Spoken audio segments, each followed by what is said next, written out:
Viewers আসসালামু আলাইকুম। নতুন আরেকটি ভিডিও নিয়ে আপনার সামনে হাজির হয়েছি। একটি প্রবলেম ক্রিয়েট হয়েছে আমার হোয়াটসঅ্যাপে। তো হোয়াটসঅ্যাপে আমি ভিডিও কল বা অডিও কল কোনোটাই করতে পারছি না। তো প্রবলেমটা কী হচ্ছে এটা আপনাকে দেখাচ্ছি এবং এটা সমাধান করার চেষ্টা করছি।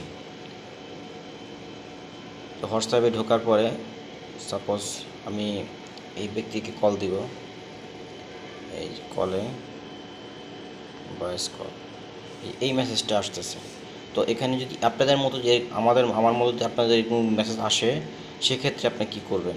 তো এখানে লেখা আসছে to call along WhatsApp access to your microphone. তো মাইক্রোফোনটা অ্যাক্সেস করতে হবে আপনার। তো অ্যাক্সেস করতে হবে। তো কীভাবে অ্যাক্সেস করবেন সেটা দেখা দিচ্ছি। তো এখানে কন্টিনিউ যাবেন। কন্টিনিউ যাওয়ার পরে এখানে অ্যালাউ করে দিবে। তো অ্যালাউ করে দিলেই আপনার এখানে কল যাবে।